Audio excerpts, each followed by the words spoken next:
हरेक दिन अनुशासित भएर परमेश्वरको वचनमा मनन गर्न थालेपछि मलाई विश्वास छ हाम्रो जीवनमा निश्चय नै प्रभुको वचनले काम गर्छ। यसैया अगमवक्ताले यसरी भन्नुहुन्छ, परमेश्वरको वचन जहाँ प्रभुले पठाउनुहुन्छ त्यो रित्तै फर्केर आउँदैन, त्यसले आफ्नो इन्टेन्डेड पर्पज के भन्छ चाहेको निश्चित उद्देश्य पुरा गरेर नै फर्किन्छ। त्यस किसिमले हाम्रो जीवनमा परमेश्वरको वचनले निश्चय नै आफ्नो फसल काट्नेछ। त्यसका साथसाथै फेसबुकमा निरन्तर हेर्दै हुनुहुने मित्रहरूको लागि पनि हामी धेरै धन्यवादी छौँ, कारण तपाईँको यात्रा हाम्रो निम्ति धेरै अर्थपूर्ण छ र एक अर्कालाई उत्साह दिनु नै ख्रिस्टियन जीवनको एउटा मिठास हो। सङ्गतिमा, त्यसपछि सम्बन्धमा र साथसाथै हाम्रा भौतिक कुराहरू आदान प्रदान गरेर पनि ख्रिस्टीय प्रेम हाम्रो समुदायमा झल्काउनु ख्रिस्टियन चरित्रको एउटा महत्त्वपूर्ण पाटो हो र कुनै पास्टर, विश्वासी, अगुवा समुदाय बीचमा गएर हामी सहभागी हुन्छौँ भने त्यो पनि हाम्रो ठुलो योगदान हुन्छ। म भन्ने गर्दछु मण्डलीमा तपाईँ जाँदाखेरि हुनसक्छ त्यो चर्चले तपाईँको सेवाको कदर गरेको छैन होला, त्यहाँका अगुवाहरूले तपाईँलाई कोर्के नजरले पनि नहेरेको हुनसक्छ, तापनि तपाईँ जुन मण्डलीमा जुन सङ्गतिमा निरन्तर जानुहुन्छ तपाईँले गर्दाखेरि त्यो मण्डलीमा आशिष आउँछ, त्यहाँका विश्वासीमा आशिष आउँछ र त्यहाँ भएका इमान्दार विश्वासयोग्य विश्वासीहरूको जीवनको कारण तपाईँको जीवनमा पनि आशिष आउँछ, कारण हामी शरीरका अङ्ग हौँ र बाइबलले भन्छ एउटा अङ्ग दुखेको खण्डमा सारा शरीर दुख्छ। त्यस्तै किसिमले एउटा अङ्गमा असल कुरा छ भने त्यसको फाइदा पनि सारा अङ्गलाई प्राप्त हुन्छ। त्यो आत्मिक रहस्य ख्रिस्टियन विश्वासी समुदायमा जोडिएको कारण हामी त्यसै कारण आफ्नै लागि बाँच्दैनौँ। बाँचे खाए पनि नखाए पनि, लाए पनि नलाए पनि, बाँचे पनि मरे पनि हामी आफ्नो लागि मर्दैनौँ, बाँच्दैनौँ, गर्दैनौँ, हामी एक अर्काको लागि गर्दछौँ। त्यो बाइबलीय रहस्य बुझेको खण्डमा हामी निश्चय नै परमेश्वरको एउटा आशिषमय जातिमा परिणत हुन्छौँ। तर यो मण्डलीमा त मलाई कसैले वास्तै गर्दैन, मतलबै राख्दैन, कसैले जयमसी नै भन्दैन भनेर गुनासो गर्न थाल्यौँ भनेदेखि हामीले दिने आशिष पनि रोकिन्छ र अरूबाट पाउने आशिषबाट पनि हामी वञ्चित हुन्छौँ।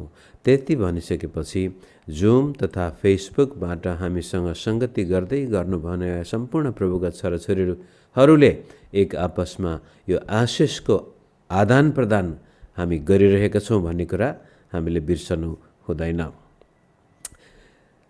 अब्राहम मास्लो भन्ने एउटा मनोवैज्ञानिक शास्त्री थिए। उनले मानवीय आवश्यकताहरूलाई क्लासिफाइड गरेको छ, hierarchy of Abraham मास्लोस human needs भनेर हामीले स्कुलमा पढ्न पाउँछौँ र त्यसैको सिलसिलामा उनले भनेको छ सबैभन्दा महत्त्वपूर्ण आवश्यकता मानिसको चाहिँ घाँस, बाँस र कपासको हुन्छ।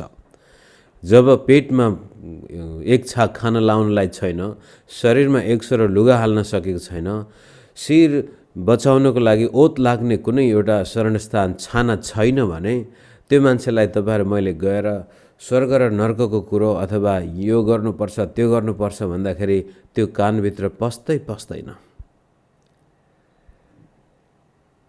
हुन त त्यो एउटा मानवीय दृष्टिकोण हो, मानिसका आवश्यकताहरू पूरा हुँदै जब खाना पेटमा भरिएको छ, जिउ तातो छ र कहीँ ओत लाग्ने ठाउँ छ भने बल्ल त्यसपछि उले अब अर्को आवश्यकताको माथिल्लो तहमा जान्छ। उले भन्छ ओहो अब चाहिँ मलाई अलि सुरक्षित ठाउँमा बस्न पाए पनि हुन्थ्यो, अथवा यो खानेकुरा आजको लागि एक छाक लागि मात्र नभएर अर्को छाकसम्म पुग्नु पनि सुरक्षा पनि भए हुन्थ्यो, बिस्तारै बिस्तारै सम्बन्ध पनि राम्रा भए हुन्थ्यो। सम्बन्ध हुँदा हुँदै त्यसपछि अन्तिममा चाहिँ एउटा शब्द चलाउनुहुन्छ उहाँले, सेल्फ एक्चुअलाइजेसन अथवा म को हुँ भनेर चिन्नु, त्यो चाहिँ अन्तिम आवश्यकता हो भनेर, अथवा जीवनको अर्थ खोज्नु, म किन यो संसारमा जन्मे, तर बाइबलले ठ्याक्कै त्यसलाई उल्टो पारेको छ। हाम्रा आवश्यकताहरू तलबाट नभएर अब्राहम मास्लोले बनाएको त्यो हायरार्कियल निड, सबभन्दा पहिला म को हुँ, म किन यहाँ छु भन्ने कुरा जब हामी जान्दछौँ, त्यसपछि हामी खान, लाउन, बस्नका साथसाथै सुरक्षा र सम्बन्धहरूमा पनि सफल बन्दछौँ। तर आज संसार रोटीको पछि लागिरहेको छ। तर परमेश्वरको वचनले ठ्याक्कै उल्टो पारेर मानिस रोटीले मात्र होइन, परमेश्वरको राज्य र धार्मिकता खोजेको खण्डमा त्यसपछि उसको लागि चाहिने रोटी, उसको लागि चाहिने सम्बन्ध, उसको लागि चाहिने सुरक्षा र अरू थुप्रै आवश्यकताहरू पनि पुरा हुन्छन् भन्ने कुरा बाइबलले देखाएको छ। त्यसैको आधारमा मैले यो समृद्धिको बारेमा बाइबलले के भन्छ त भन्ने विषय हिजोबाट सुरु गरेको छु। कारण नेपालको परिस्थिति, नेपाली विश्वासीहरूको परिस्थिति अझै पनि हामी भौतिक सङ्घर्षमै छौँ।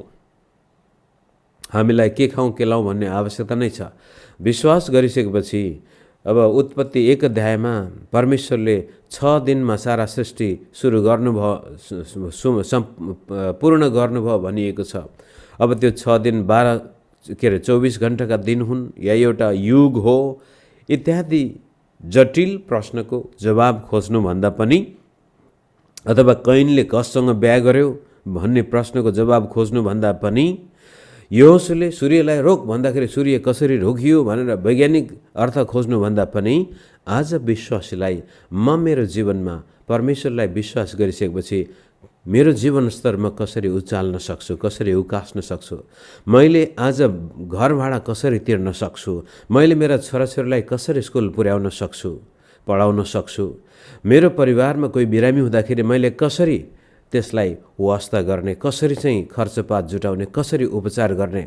आज हाम्रा विश्वासीहरूका यिनै आवश्यकताहरू बढी छन् र परमेश्वर यी आवश्यकताहरूको बारेमा व्यवस्था गर्नुहुन्न।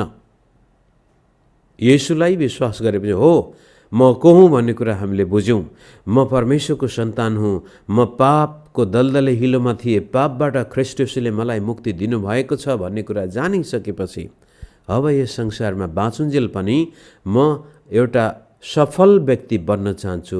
आफ्नो जीविकोपार्जनको लागि कसैको सामनेमा हात नफैलाइकन म सम्मानका पूर्वक बाँच्न चाहन्छु भन्ने आशा हरेकको विश्वासीको हुन्छ। तर त्यसमाथि कसरी हामी विजय प्राप्त गर्ने, हाम्रा गरिबीबाट हामी कसरी छुटकारा हुने, हाम्रो समाजबाट अवहेलित भएको अवस्थामा हामी कसरी शिर ठाडो पार्ने, शरीर रोग व्याधिले ग्रसित भएको अवस्थामा पनि यो उत्तम आशा लिएर कसरी बाँच्ने, धेरै विश्वासीका यी प्रश्नहरू छन्। र हामी पास्टरीय सेवामा लागेकाहरूको मुख्य जिम्मा यी विश्वासीको जीवनमा आएका यस्ता खालका प्रश्नहरूमाथि विजय हासिल गर्ने जवाब हामीसँग हुनुपर्छ, विशेष गरी पास्टरीय सेवामा लागेको व्यक्तिको निम्ति। धेरैपल्ट मलाई पनि चुनौती आएको थियो जीवनमा, हैन। बाइबल स्कुलमा पढाउँ विद्यार्थीहरूलाई टेक्निकल प्रब्लमहरू, बाइबलका अप्ठ्यारा कुराहरूको जवाब दिँदै बसौँ। बेकारमा यो बुढेसकालमा के नयाँ सुरु गरिराख्नु भन्ने पनि कहिलेकाहीँ लाग्थ्यो। अहिले पनि एउटा बाइबल स्कुलमा पूर्ण रूपले पढाउनको लागि साथीले कुरा गरिरहेथे। तर बाइबल स्कुलको एउटा कोठामा 15-20 विद्यार्थीलाई पढाउनुभन्दा विश्वासीहरू माझमा, नयाँ विश्वासीहरू माझ गएर जीवन कसरी जिउने, परमेश्वरले तपाईहरु मेरो जीवनमा कसरी अझ उत्तम प्रकारको जीवन दिन सक्नुहुन्छ भन्ने सन्देश चर्चबाट मात्रै प्रस्तुत गर्न सकिन्छ, पुलपिटबाट मात्रै प्रस्तुत गर्न सकिन्छ, विश्वासीहरूको जीवनको सेरोफेरोबाट मात्रै त्यो हामी देखाउन सक्छौं। त्यसैकारण मलाई सुरुका दिनबाटै पास्टरीय सेवाले कहिल्यै छोड्नै दिएन मलाई। त्यसैको सन्दर्भमा यो समृद्धिको बारेमा सही प्रकारको दृष्टिकोण हुनु अत्यन्त आवश्यक छ र मैले हिजो भनेको थिएँ हामी समृद्धिका तीनवटा पक्षलाई हेर्नेछौँ बाइबलबाट। तर कहिलेकाहीँ हिजो पनि मैले भनेको थिएँ यो समृद्धिको सुसमाचार प्रस्पेरिटी गस्पलको प्रचारको विरोध गर्नेहरूले विश्वासीहरूलाई धेरै पटक अन्धकारमा या अन्यलमा पारिदिएको हुन्छ। उनीहरू बाहिर प्रस्पेरिटी गस्पलको अथवा गस्पल प्रचारकको विरोध त गर्छन्, तर भित्रभित्रै उनीहरूको आफ्नो व्यक्तिगत जीवनमा उन्नति र प्रगतिको लागि परिश्रम, विश्वास, प्रार्थना गरेको हुन्छ। तर बाहिर देख्दाखेरि त होइन, विश्वासीको जीवनमा गरिबी ठिक छ, विश्वासीको जीवनमा बिरामी नै ठिक छ, यो प्रभुको इच्छा हो। येशूले कहिले पनि हामीलाई भौतिक आशिष दिने प्रतिज्ञा गर्नुभएको छैन। येशू गरिब हुनुभयो, गरिब भएर आउनुभयो ताकि हामी सबै गरिब हुन सकौँ। गरिब भएरै विश्वासयोग्य भएको खण्डमा त्यो आत्मिक जीवन हो भन्ने गलतफहमी फैलाइदिएको छ। जसै उदाहरणको लागि पास्टर जोन पाइपरको प्रचार प्राय विश्वका धेरै पास्टरहरूले सुन्छन् र उनले धेरै पटक यो प्रस्पेरिटी गस्पलको आलोचना गर्नुभएको छ। अनि कतिपय अरू उनका फ्यानहरूले पनि त्यही एक दुईवटा सन्देशहरू सुनेको, एक दुईवटा आर्टिकलहरू लेखेको कारण त्यही कुरोलाई आधारित बनाएर उनीहरू पनि प्रस्पेरिटीको विरोध गर्छन्। तर उनको नजिक जानको लागि पाइपरले लेखेका किताब पूर्ण रूपले पढ्नुपर्ने हुन्छ। तीमध्ये एउटा किताब छ फ्युचर ग्रेस, भविष्यको अनुग्रह भन्ने एउटा कन्सेप्ट उहाँले ठुलो किताब लेख्नु भएको छ। अनि त्यो किताबमा जोन पाइपर आफैले स्वीकार गर्नुहुन्छ कि म कसरी मेरो भौतिक आवश्यकताको लागि परमेश्वरले राख्नुभएका प्रावधानहरूलाई दिनदिनै प्रार्थनामा म कण्ठ गर्छु। तीनै पदहरू उहाँले आफ्नो व्यक्तिगत जीवनको लागि अभ्यास गर्नुहुने कुरा त्यो किताबमा खुलस्त प्रष्ट पार्नु भएको छ भने अब जोएल अस्टिन होस्, बेनी हिन होस् अथवा जुनसुकै अरू प्रचारक जसको उहाँले आलोचना गर्नुहुन्छ, उहाँहरूले पनि तिनै पदहरू हो प्रयोग गर्ने। तर यति मात्र फरक के भनेदेखि कहिलेकाहीँ यी प्रस्पेरिटी प्रचारकहरूले चाहिँ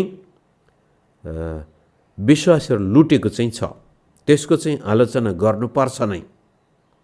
जसरी यो भारत नेपालमा सेवा गर्ने पास्टरहरूले पश्चिमी देशका धनी देशका दाताहरूलाई, जजहरूलाई लुटेको छ। म सेवा गर्दैछु नेपालमा, भारतमा दुःख छु भनेर। त्यस्तै किसिमले कतिपय धनी देशका पास्टर यी प्रस्पेरिटी प्रचारकहरूले विश्वासहरूलाई लुटेको चाहिँ छ। त्यो गलत हो। जसै तपाईहरुले मेरो सेवाकाईमा आज यति पैसा पठाउनु भयो भने तुरन्तै परमेश्वरले तपाईको गरिबीबाट तपाईलाई छुटकारा दिनुहुन्छ भन्यो भने त्यो चाहिँ धार्मिक ठगा हो। मेरो सेवाकाईमा तपाईले यति सहायता पठाउनु भयो भने तुरन्तै आश्चर्य कर्म गर्नुहुनेछ भनेर कसैले भन्छ भने त्यो ठगी हो। तर त्यसले ठगी गर्यो भन्दैमा हामीले बाइबललाई चाहिँ बन्द गर्न हुँदैन र हाम्रा विश्वासीलाई बाइबली आशिषबाट अलग गर्नु हुँदैन, धोका दिनु हुँदैन। त्यस कुरोलाई अगाडि लैजान आज मैले एक दुईवटा पदहरू नै यहाँको सामनेमा राख्ने प्रयास गर्नेछु समयले साथ दिएको खण्डमा। अरे आएन छ, पहिलो म स्लाइड यहाँको सामनेमा राख्ने प्रयास गर्दैछु त कहाँ हराएछ, माफ गर्नुहोस्। ओके, आउनुहोस् हामी यो यूहन्नाको पत्रबाट सुरु गर्नेछौँ हाम्रो छलफल।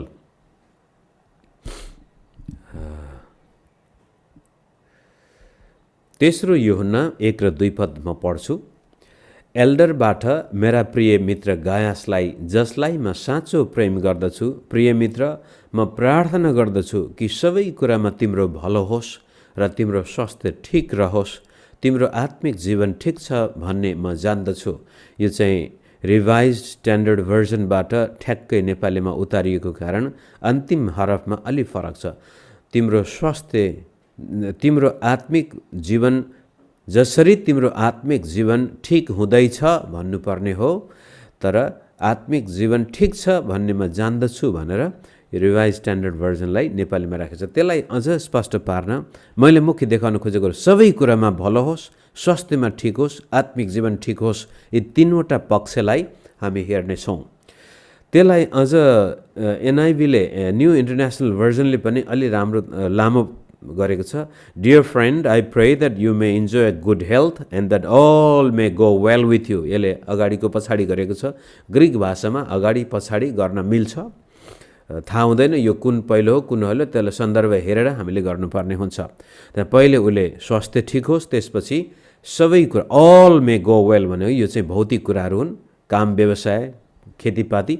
Even as your soul is getting along well, अनि यो गेटिङ अलोङ वेल भन्ने शब्द पनि गो वेल भन्ने अथवा त्यो गो वेल भन्ने शब्द न्यू रिभाइज स्ट्यान्डर्ड भर्जनले पनि जस्तै त्यस्तै just as it is well with your soul भन्ने शब्द चलाएछ।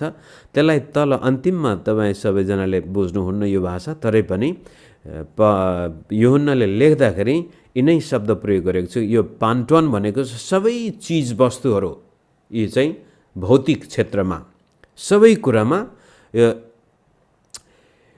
यो डोस्थाई भनेको चाहिँ यु भनेको असल उन्नति प्रगति, डोस्थाई अथवा यु होडोस दुईवटा शब्द मिलेर होडोस भन्ने बित्तिकै बाटो, यसलाई चाहिँ उन्नतिको बाटोतिर लागेको मान्छे, प्रगतिको बाटोतिर उमो लागेको व्यक्ति, समृद्धिको बाटोमा लागेको व्यक्ति भन्ने कुरा आउँदछ। त्यही शब्द भौतिक कुराको निम्ति, त्यही शब्द स्वास्थ्यको निम्ति र त्यही शब्द हाम्रो आत्मिक उन्नतिको लागि यूहन्नाले यहाँनिर प्रयोग गरेको छ। त मुख्य आज यो गायास र यूहन्नाको जुन पत्रचार छ त्यसलाई गहन रूपले हेर्न सक्छौँ, तर आज मलाई यति मात्रै फुर्सद हुन्छ परिचय दिन कि यूहन्नाको प्रार्थना छ गायासको लागि कि उसको भौतिक उन्नति होस्, उसको शरीरमा स्वास्थ्य होस्। यो एउटा शब्द हुगियानेन भन्ने रातो शब्द मैले हुगियानेन, यहाँबाट हाइजिन भन्ने शब्द पनि आयो, होलिस्टिक भन्ने शब्द पनि आउँछ। स्वास्थ्यमा ठिक होस्, असल स्वास्थ्य होस्, सन्चो होस्। सायद हुनसक्छ गायास बिरामी पनि थिए होला यो पत्र लेख्दा भन्न पहिला, इत्यादि। जेसुकै भए पनि हाम्रो सबै चिजवस्तुमा, हाम्रो स्वास्थ्यमा र त्यसपछि यो अन्तिम रातो शब्द सुखी, यो हाम्रो प्राण आत्मा जेसुकै भने पनि, जीवन भने पनि हुन्छ। एउटा अर्को ट्रान्सलेसनमा as it is going along well in your life भन्ने शब्द पनि चलाएको छ र विशेष गरी आत्मिक जीवनमा नै त्यो विचार गरिएको छ। यस किसिमले प्राणात्मा होइन, हाम्रो भौतिक शारीरिक आत्मिक जीवनमा उन्नति हुनु बाइबलीय इच्छा हो, अर्थात् परमेश्वरको इच्छा हो। अब आज म विशेष गरी भौतिक कुराहरूमा मात्र सीमित गर्न चाहन्छु मेरो यो छलफललाई, कारण सबै कुराहरू हामी आज हेर्न सक्दैनौँ, समयले डाँडा काटिसकेछ। भौतिक उन्नति प्रगति र आशिषको बारेमा बाइबलले के भनेको छ त्यो मात्रै हामी आज हेर्ने फुर्सद हुनेछ, कारण कमसेकम हाम्रो मगजमा यी कुराहरू पस्न दियौँ भने यसले हाम्रो शरीरमा अथवा बाहिर वातावरणमा पनि असर गर्दछन्। सबभन्दा पहिला मत्ती 6:33 पढौँ। तर पहिले उहाँको राज्य र उहाँका धार्मिकताको खोजी गर र यी सबै थोक तिमीहरूका निम्ति थपिनेछन्। त्यहाँ चाहिँ के खाउँला, के पिउँला र के लाउँला, अर्थात् घाँस बाँस र कपासको आवश्यकता, आधारभूत मानवीय आवश्यकताको बारेमा येशू प्रभुले भन्दै हुनुहुन्थ्यो, चिन्ता नगर, फिक्री नगर, किनभने तिमीहरूका स्वर्गीय पितालाई थाहा छ ती तिमीहरूलाई चाहिन्छन् भनेर।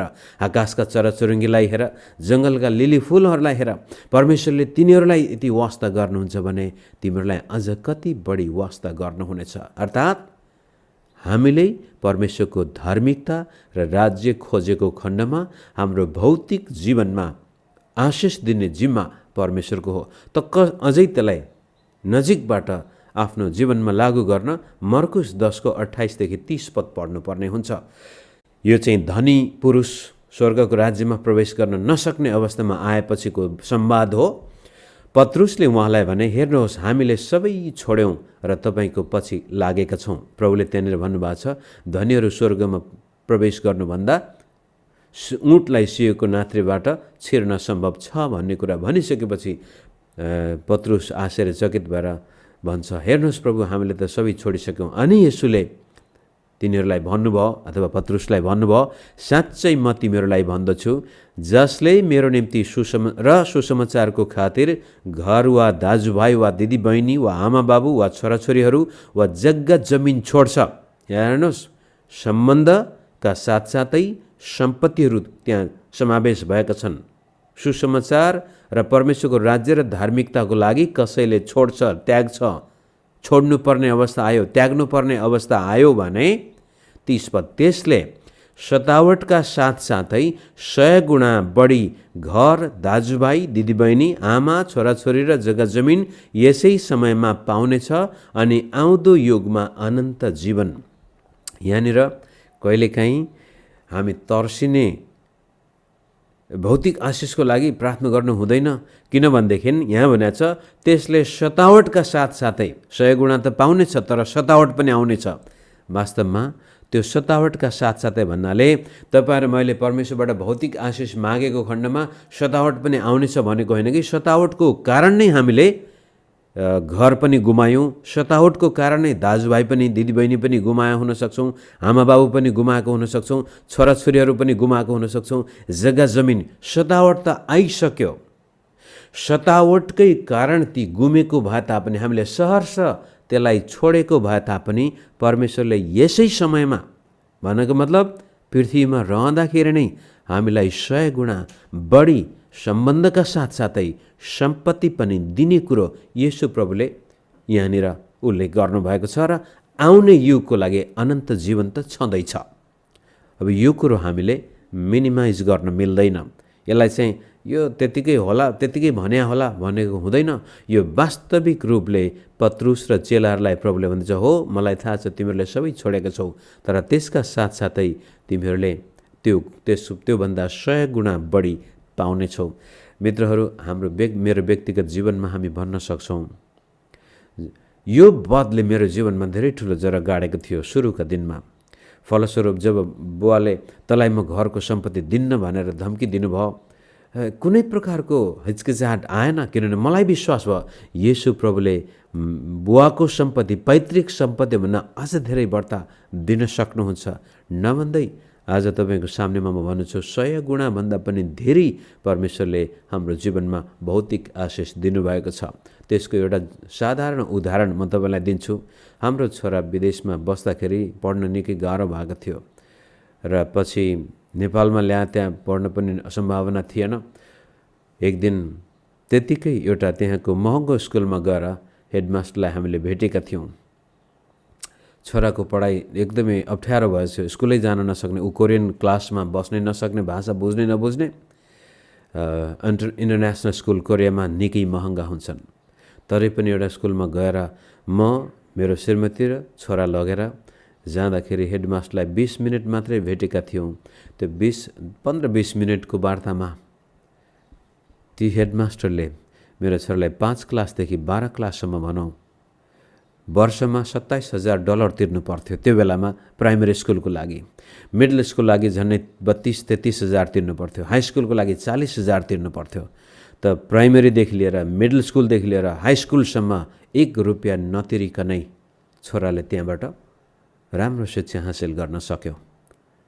त्यो एउटा थुप्रै मैले मेरो जीवनीमा ज्योतिषीले भत्काएको जीवन येशूमा पुनर्निर्माण भन्ने किताबमा धेरै यस्ता घटनाहरू केही मात्रामा उल्लेख गरेको छु। मैले भन्न खोजेको कुरो, हाम्रो मानसिक स्थिति कस्तो छ, हाम्रो सोचाइ कस्तो छ, त्यसले हाम्रो जीवनमा धेरै भिन्नता ल्याउँछ। र प्रभु येशूले भनेको छ, यदि हामीले परमेश्वरको राज्य र धार्मिकता खोजेका छौँ र त्यसको फलस्वरूप केही कुरा गुमाउनु परेको छ भने त्यसको 100 गुणा प्रभुले फिर्ता दिनुहुन्छ। अब सम्बन्धको कुरा गर्नुहुन्छ भने आज हजारौँ दाजुभाइ दिदीबहिनीहरू, आमाबाबु, छोराछोरी प्रभुले दिनुभएको छ। अब त्यसपछि अर्को कुरो हेर्नुहोस्, दिने कुरामा रोमी 8:31-32 हेरौँ। रोमी 8 अध्याय आफैमा गहन अध्याय हो। हामीले यसमा के भन्ने त, यदि परमेश्वर हामीतर्फ हुनुहुन्छ भने हाम्रो विरुद्ध को हुन्छ? जसले आफ्नै निज पुत्रलाई बाँकी राख्नु भएन तर हामी सबैका निम्ति उहाँलाई दिनुभयो, कि उहाँले हामीलाई सबै थोक पनि उहाँकै साथमा दिनुहुने छैन र? जवाब निश्चय नै दिनुहुनेछ। सबै थोक, सबै असल थोक भन्ने कुरा मत्ती 7:11 प्रभु येशू स्वयंले दिने कुरो यसरी भन्नुहुन्छ। यसकारण मत्ती 7 तपाईँलाई थाहा छ, 7देखि पढ्यो भने, माग त तिमीलाई दिनेछ, खोज त तिमीहरूले भेट्टाउनेछौ, घजघजाउ त ढोका उघारिनेछ भनेर परमेश्वर पिताले हाम्रो जीवनमा दिने आशिषको बारेमा, प्रार्थनाको जवाबको बारेमा कुरा गरिसकेपछि प्रभुले भन्नुहुन्छ, तिमीहरू दुष्ट भएर आफ्ना छोराछोरीलाई असल चिज दिन जान्दछौ भने स्वर्गमा हुनुहुने तिमीहरूका पिताले उहाँसित माग्नेहरूलाई कति बढी गरेर असल चिज दिनुहुनेछ। रोमी 8:32ले दिनुहुने छैन र? अनि त्यसको जवाब प्रभु येशूले भन्नुहुन्छ निश्चय नै दिनुहुनेछ। पत्रुसले त दिइसक्नु भएको छ भनेर 2 पत्रुस 1:3-4 यसरी भन्छ, आफ्नो महिमा र श्रेष्ठताद्वारा हामीलाई बोलाउनु हुनेलाई हामीले चिनेका हुनाले परमेश्वरको दिव्य शक्तिद्वारा जीवन र भक्तिको निम्ति हामीलाई चाहिने प्रत्येक थोक उहाँले दिनुभएको छ। यो चाहिँ आत्मिक र भौतिक जीवनको लागि चाहिने सबै थोक उहाँले दिनुभएको छ। यसको मतलब पहिले नै दिइसकिएको छ। यसैद्वारा उहाँले हामीलाई उहाँको अनमोल र महान प्रतिज्ञाहरू दिनुभएको छ कि यस संसारका कुनै इच्छाबाट आउने भ्रष्टताबाट उम्केर तिमीहरू ईश्वरीय स्वभावका सहभागी हौ। यो अन्तिम लाइन, तिमीहरू ईश्वरीय स्वभावका सहभागी हौ, कुनै इच्छा र भ्रष्टताबाट उम्केर। भर्खरै इलाहाबाद हाइकोर्टले त्यहाँका 4-5वटा ठुल्ठुला क्रिस्चियन मिसन र स्कुल र युनिभर्सिटी बिशपहरूले ती संस्थामा गरेको भ्रष्टाचारलाई रोक्नको लागि मण्डलीको जग्गा बिक्री गरेको, मिसनको जग्गा बिक्री गरेर खाएका यी भूमाफिया बिशपहरू, तिनीहरूलाई रोक्नको लागि इलाहाबादले सबै ती मिसनको सम्पत्तिलाई सरकारले जफत गर्नको लागि आज्ञा दिएको छ।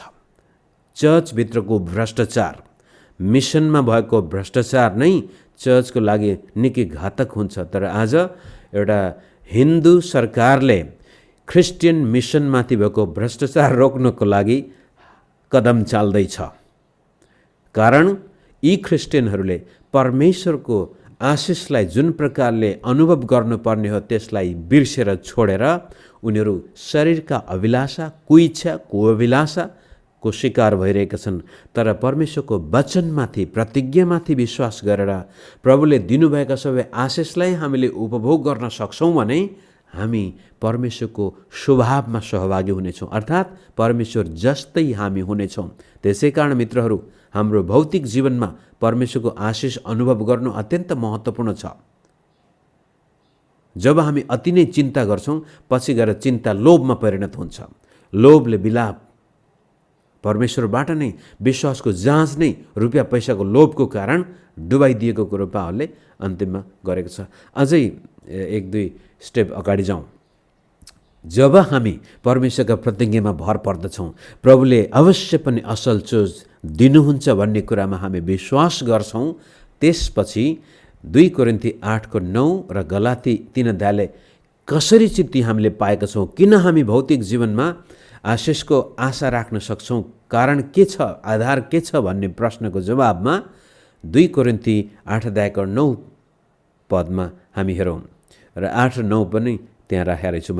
मैले यो आज्ञाको रूपमा भनेको होइन, तर अरूहरूको जोसँग तुलना गरेर तिमीहरूको प्रेम पनि साँचो हो भन्ने प्रमाणित गर्नलाई मैले यो भनेको हुँ। यो चाहिँ पावल प्रेरितले कोरिन्थीलाई पत्र लेख्दाखेरि भन्दै हुन्छ, हेर म्यासेडोनियाका विश्वासीहरूले धेरै दिएको छ, यरुसलेमको चर्चको लागि भेटी उठाएको छ, उनीहरूको गरिबीबाट पनि धेरै दिएको छ, त्यसकारण तिमीहरू पनि दिन सक। अब कोरिन्थीको मण्डली धनी मण्डली थियो तर दिन मानेको थिएन, त्यसलाई उत्साहित बनाउन उहाँले लेख्नु भएको छ। र दिनुको पछाडिपट्टि चाहिँ 9 पद हो, किनकि हाम्रा प्रभु येशू ख्रिस्टको अनुग्रह तिमीहरूलाई थाहा छ, उहाँ धनी हुनुहुन्थ्यो तरै पनि तिमीहरूका खातिर उहाँ गरिब हुनुभयो ताकि उहाँको गरिबीबाट तिमीहरू धनी हुन सक।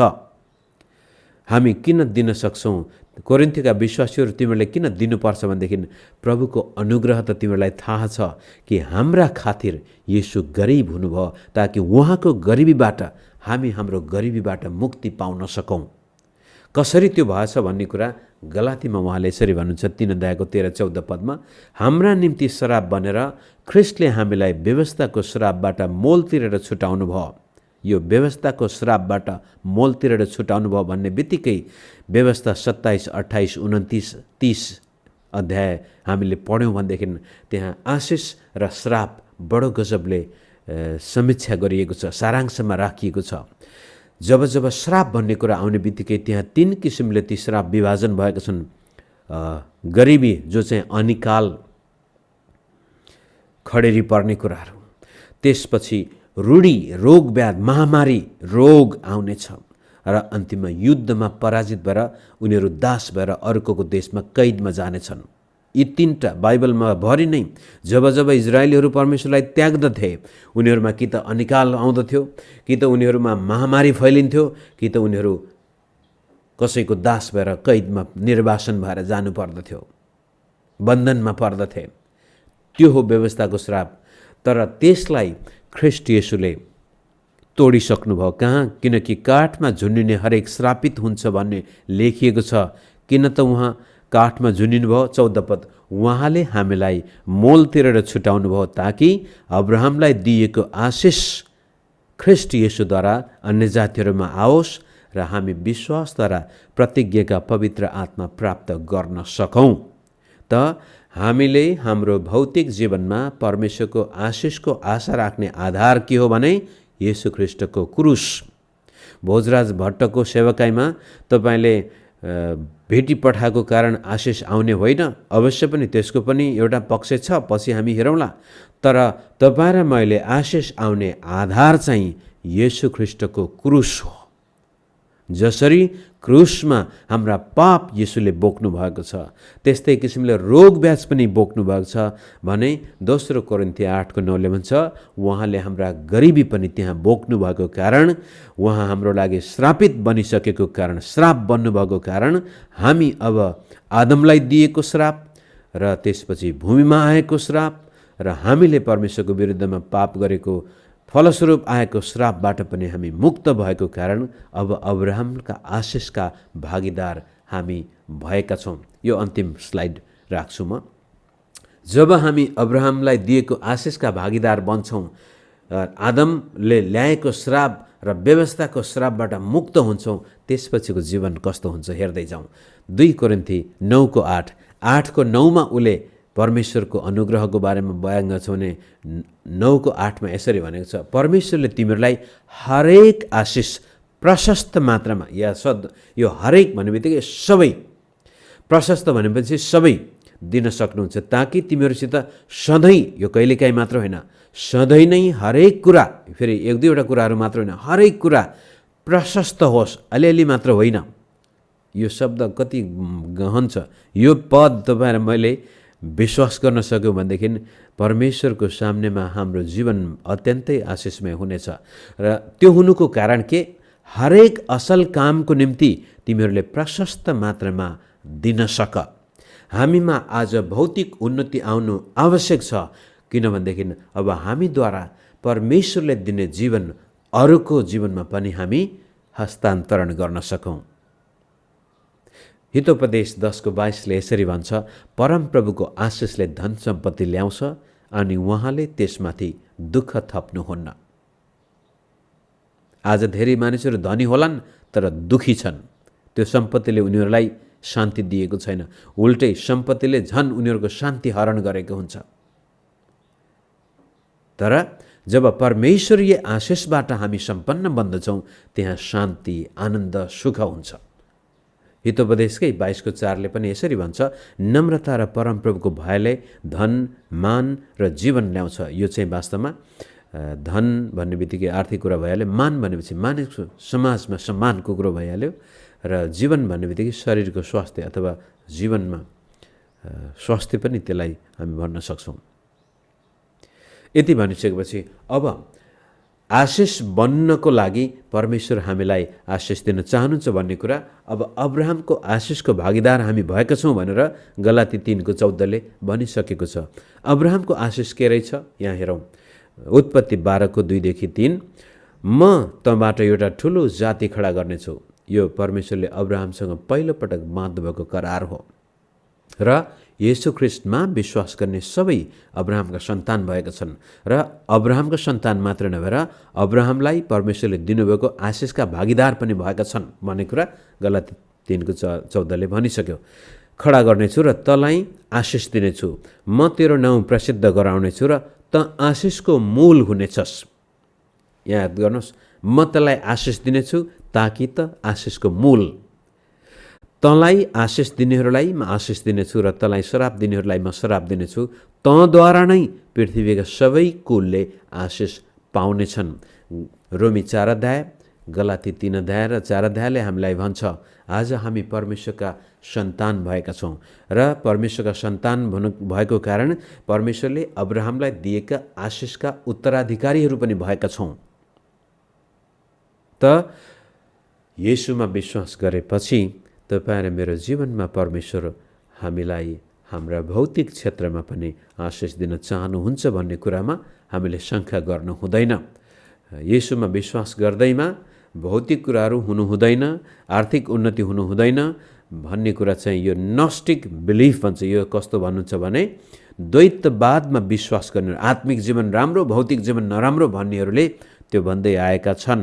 तर बाइबलीय दृष्टिकोणमा परमेश्वरले हामीलाई आत्मिक र भौतिक जीवन दिनुभएको छ र आत्मिक र भौतिक जीवनमा प्रभु आशिष दिन चाहनुहुन्छ। त्यसको लागि सुसमाचारले कहिले पनि ढोका बन्द गरेको छैन, बरु उल्टी अझ बढ्ता ठुलो ढोका खोलिदिएको छ हाम्रो जीवनमा कि अब्राहमलाई दिएको आशिषबाट हामी जीविकोपार्जन मात्रै गर्ने नभएर अब आफ्नो जीवनमा आशिष अनुभव गरेको कारण आफूसँग भएपछि हामी अरूलाई पनि दिन सक्छौँ। आशिष भएर आशिष बन्न सक्छौँ। त घरमा खाना लाउनै छैन, एक सर लुगा किन्न सकेका छैन, छोराछोरी स्कुल पढाउन सकेका छैन, बेहाल छ भने म कसरी यी प्रतिज्ञालाई स्वीकार गर्न सक्छु? कसरी अर्काको लागि म आशिष बन्न सक्छु त पहिलो कुरो मित्र, हाम्रो मस्तिष्कमा त्यो विश्वास हुनुपर्छ कि सुसमाचारले हामीलाई गरिब भएर जिउनको लागि बोलाएको होइन, कङ्गाल भएर बस्नको लागि बोलाएको होइन। हो, त्यहाँ थुप्रै अरू कुराहरू छन्, मेहनत गर्नुपर्ने, परिश्रम सबै कुराहरू त्यहाँ गर्नुपर्ने छ। तर पहिलो कुरो परमेश्वर हामीलाई भौतिक उन्नति भएको देख्न चाहनुहुन्छ, यसमा हामीले शङ्का गर्नु हुँदैन। आज मैले अलिक लामो समय लिएछु,